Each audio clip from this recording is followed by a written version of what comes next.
Welcome back, ladies and gentlemen. Episode 82, Survival of the Fitted, your favorite podcast in the history of the interwebs. I'm your favorite co-host in the history of the internet, Joseph Williams. No nickname this week because we're coming down off a 72-hour marathon and grinding out this work. I'm here with my co-host, Ian Pierno. How are you doing today on this beautiful afternoon?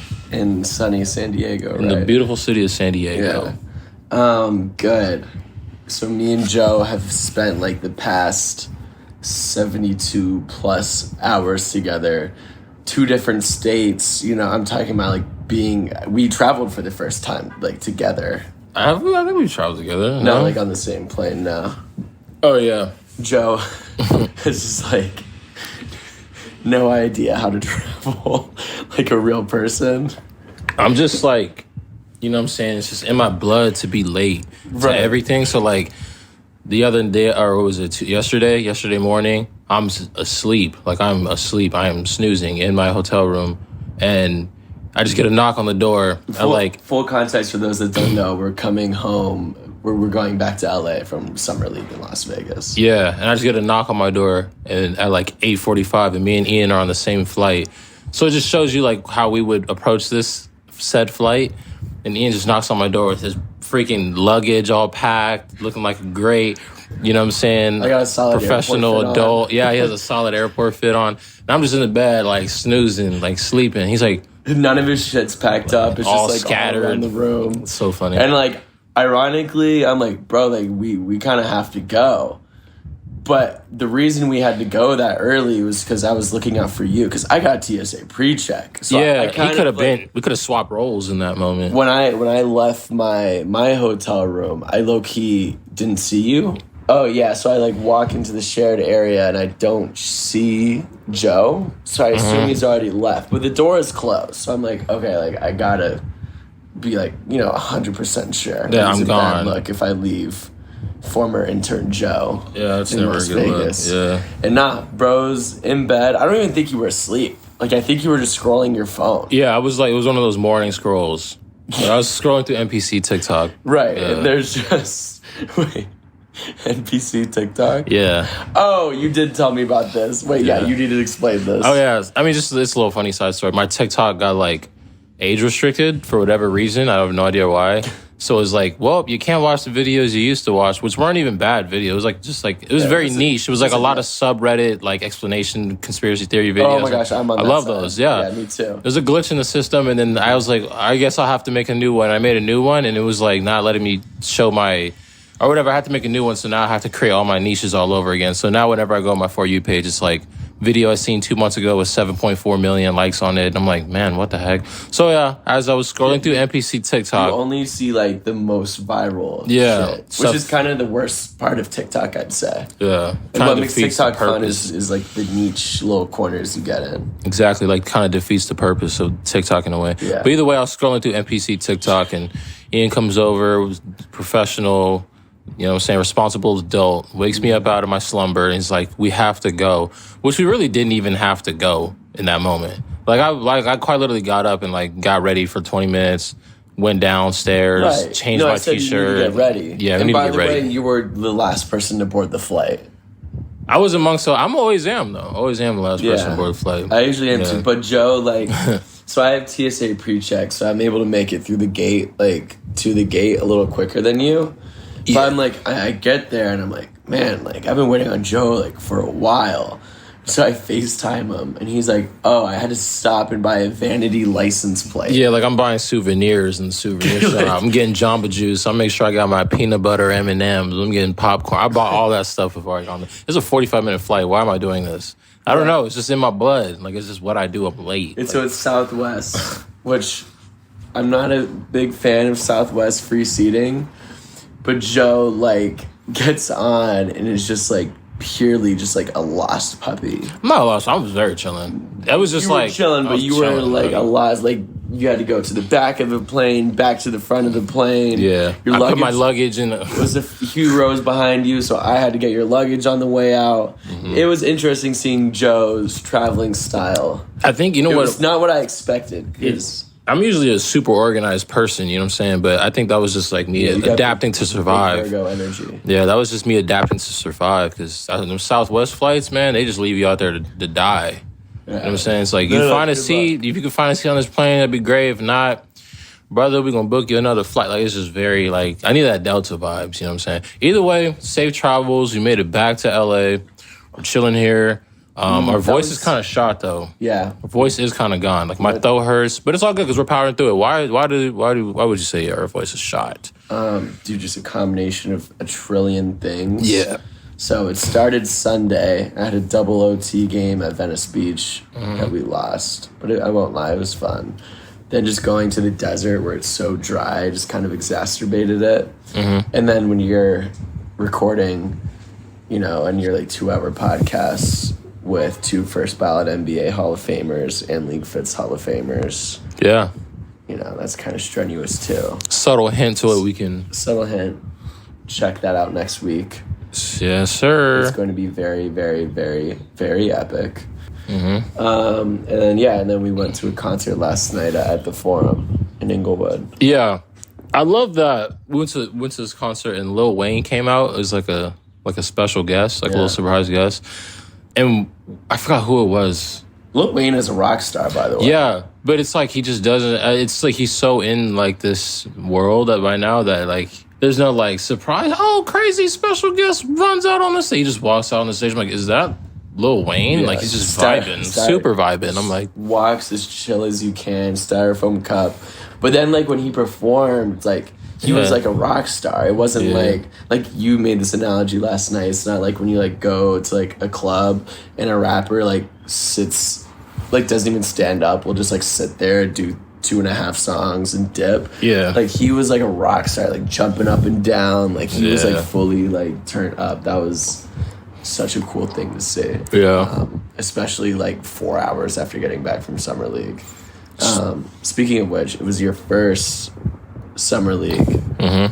What did you learn about Summer League? Because you went to your first basketball game ever. Yeah, that was my first basketball game ever. I can't believe Joe's never been to an NBA game. And I guess NBA Summer League doesn't really count, but yeah, but I mean, it was cool though. Seeing like professional basketball was cool. You know what I'm saying? I never seen that like live. Yeah. And it was a half though. It was like we were there for like maybe 3/4, so we had to leave. But as far as atmosphere goes too, you went to probably like a top 3 summer. It was like Lakers, Clippers, 8 p.m. Probably like one of the only games at Summer League where people actually root for the teams. Clipper Darrell was there. Watch Chet. Yeah, know what I mean, like it's like let's go Lakers. It was like a real thing. Like Clipper Darrell was there on the other side, yelling at the Scottie Pippen Jr. taking free throws. You know what I'm saying? But it was kind of cool. It was more so like in that atmosphere. It was more so cool to people watch because like, and I was thinking about this too earlier. Like Summer League is such of like a give us the guide. Yeah. What you learned. Yeah, Summer League is such from my like the whole experience. My experience of it. Summer League is such a like a you stamp as like an OG, and you even said this too, where it's like the rookies coming in are like so much like the people who played Summer League last year are like substantially better than the people who are just now coming into Summer League. Like Summer League is really like a crash course into it.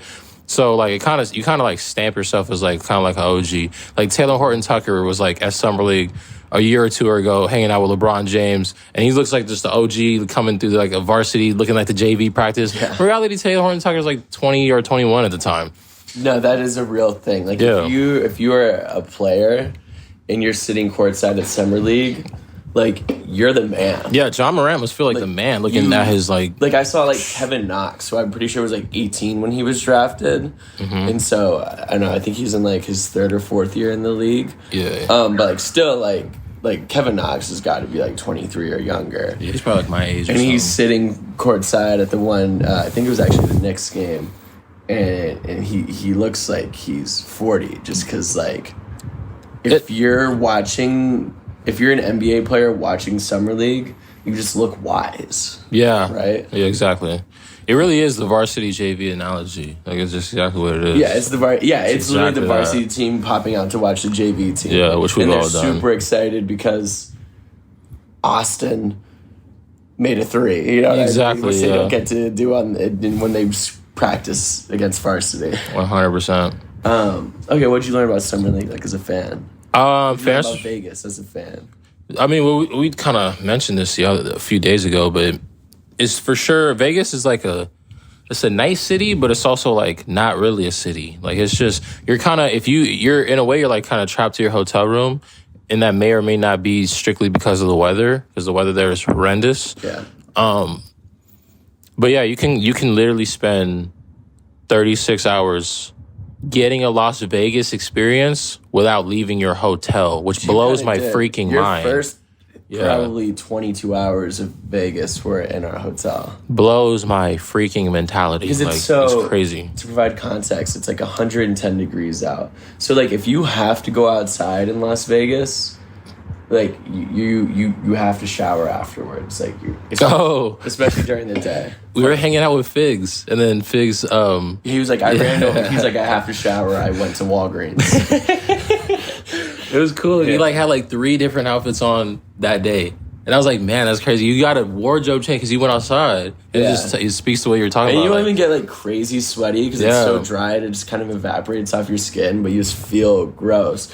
But yeah, so like these like hotels that you stay at for Summer League kind of just offer everything. Obviously the casino, but pool, lazy river, Top Golf. Like, we went to this. Just being outside is not the wave. Like we went to this dinner and it was nighttime, and we kind of got like a little like I guess like family room type section, but it was like outside from the restaurant. Yeah, this is the next day. This is your second night. Yeah, this is the last night I spent, and there was like 4 walls in this place, and there was like kind of like a roof with like, you know what I'm saying, like some mist or whatever, just to set the scene.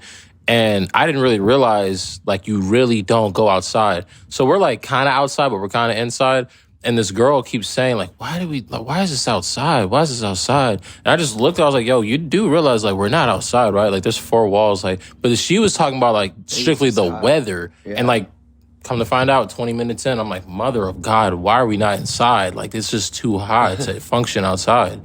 But yeah, man, we gotta push to get Summer League somewhere else, man. But what do you know? I think like part of Summer League's magic, because I'm not like a huge Vegas fan myself, but I think part of like Summer League's magic is that like it is in this just like weird place. Because if you held Summer League in like what's like a city that's like not LA or New York but is like kind of cool, Miami, let's say yeah, sure, Miami or like Austin, Texas or something like that. What the heck?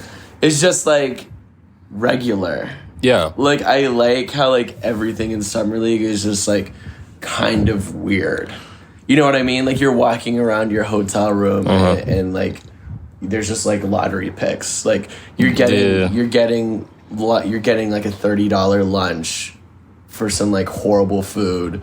And, like, some of, like, the biggest basketball agents in the world are in the same room as you. Like, exactly. Like pitching like potential future clients. You know what I mean? Like if you're in like Austin, Texas, it's not really like that because, you know, everyone's going to, you know, different places and things like that. Mm-hmm. Exactly.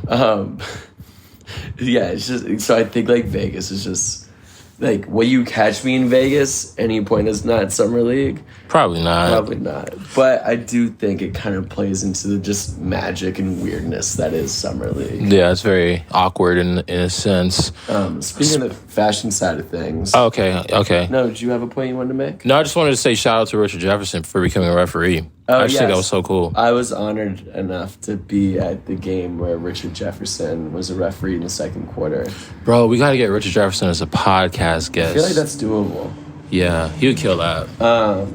But the arena like erupts every time he would like throw a bounce pass to whoever was taking a free throw. It was the loudest I've ever heard the arena at Summer League, was just Richard Jefferson blowing his whistle and the crowd reacting. Love that. Absolutely love that.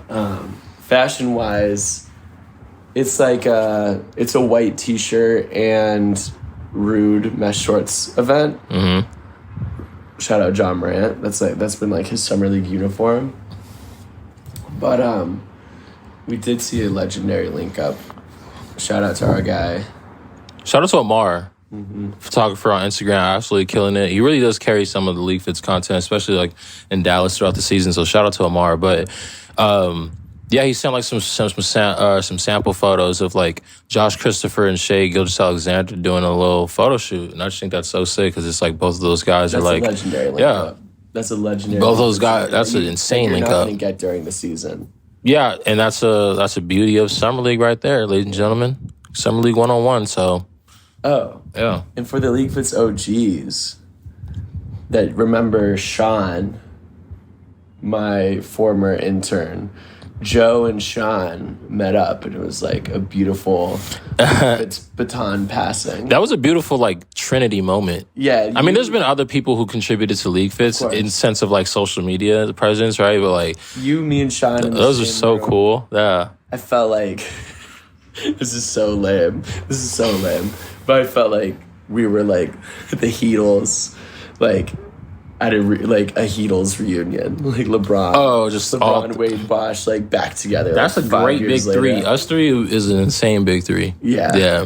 Sean's a killer, bro. Yeah. We got some photos that he sent from the podcast that we're teasing this morning, and it was so fire. Plus, they were just so anticipated that like Ian's cat was like laying on top of my chest, and I got like this notification on my phone. And it was like Sean texted the Dropbox, and I was like, Regis, get off my chest right now. Regis, you got to get off my chest. I got to see what these pictures look like. And he came through. He killed it. It was fire. And Joe was like, here's the order. I'm going to post these Sean pics on my IG in 8 days. Yeah, in like 2 weeks, they're going to see it like this, you know? But no, it was so sick. Update on Sean. He went from being a LeagueFits intern, graduated college, and now he's like, I don't know like his official title, but he's the head of like media over at ASC, which is a sports agency in like football, baseball, basketball. So basically like he just takes fire photos as he does of all their athletes, and he's gotten so good, ridiculously good photos. And it was crazy too, but like he takes fire pics of pro athletes all the time for a living. Like he's living the dream, and I'm so happy and proud of him. Yeah, he's a killer. It's just so cool seeing like the behind the scenes of how that actually goes down, because like we were just like chilling, and Ian was like freestyling as Ian does, you know what I'm saying? Oh yeah, and he was like a lot of free time the one day. Yeah, and he like took photos, and like within like 45 seconds of us just sitting there, I don't know what the process is from taking it on the DSLR to like getting it on the iPhone, but like he just had it all like edited on the iPhone. I was like, bro, what the heck? It was like an album cover, you know what I'm saying? Like just so quick, but yeah, he's talented, bro. He's killer for sure. Sean's just a cool ass dude. Yeah. All right. Summer League, this is your first time going. A lot of people listening to this probably haven't been to Summer League, but might be interested now. Mm-hmm. What's like the one piece of advice you'd give to someone wanting to go to Summer League? My one piece of advice from my half a basketball game of experience going to Summer League. Well, Summer League isn't even being at Max Center. You just mean the whole experience in general? Yeah. Bro, invest into a good hotel room, because you can't go outside. It's too hot. You can get your whole Vegas experience while being under the same roof, you know what I'm saying? Outside of going to Thomas and Mack. But yeah, it's you gotta like factor in, like if you're gonna go to Summer League and pay to go to Summer League or whatever, like to go fly out there, the money that you would spend on flying out to anywhere else, and you factor in like travel and all that stuff, take all that stuff out and just throw it into hotel. Take the Spirit Airlines flight. Yeah, take a very cheap flight. Don't worry about going anywhere else in the city. Because I'll say this right now. Me and Ian stood on like a really high floor, so we were able to look out, like especially during the daytime. There's really not much to offer in Las Vegas from a geographical standpoint. It's more so from... Like Las Vegas is this strip. Yeah, it's kind of in the middle of nowhere. It's a strip that's like... If you zoom out, bro, you're in a desert for real. So, like if you knew nothing about like U.S. geography, you would be like flying over Nevada and it's just desert, and you'd be like, oh, what the heck is that down there? What's that? What's all those lights? Is that Las Vegas? Nevada? It's crazy, bro. Yeah, it's for sure. It's crazy, but yeah, that's my piece of advice. Just invest into a really good hotel room and you'll have an amazing time. Plus, if you're like me and you're not like too cool for the moment, and Ian like was talking about this too. Just seeing the players is so sick, because I remember like checking in and we were walking through and like we're like walking, and I think I was with you at the time, and we're just like, I don't know, even remember where we're walking to. But I was just like, bro, is that Killian Hayes? Like Killian Hayes just walked straight past him. Like he's so cool, bro. Like just seeing stuff like that. Like I'm a fan, so like that's cool. It's so sick just seeing that type of stuff. So I've had a lot of cool moments. Or we were at dinner and freaking Josh Christopher walks in, sits like two seats down from. I'm like, bro, this is so cool. Like I'm a fan. So not this year, but like last year, I was at Summer League. I had so many experiences. I was there a lot. I was there last year. I went for like a week, a little bit longer. Like ran into like Jordan Clarkson in the lobby. So cool. Do you remember his Catch My Thrift episode we did? Yeah, that got booked because we ran into each other, and he was like, "Oh, I like your necklace." No, it was my bracelet. It was my dice bracelet that now Miles has. But he was like, "Oh, I like this dice bracelet," and like I had met Jordan like a couple of times before, but anyway, like that was like I asked him to come on Catch My Thrift. It was just like seeing him like in the lobby at the Win, or like I was like getting Javier's at Encore or Win or whatever, and Tyrese Maxey like walked up to my table. I was with Lauren, who you met. And he was like, "Hey, you're in LeagueFits." Yeah. So yeah, Summer League like definitely. You just like see everyone. It's kind of like All-Star Weekend, except it's the opposite because it's super hot and not 10 degrees out. Yeah. One thing I like too about Summer League and the whole experience and like the whole vibe of Summer League is a lot of the people who are residents at hotels know that these players are going to be there, being that it's Summer League, right? Yeah. Obviously, there's a lot going on in Las Vegas outside of Summer League, but you know when it's like that 10-day stretch, right? A lot of people just let the players be.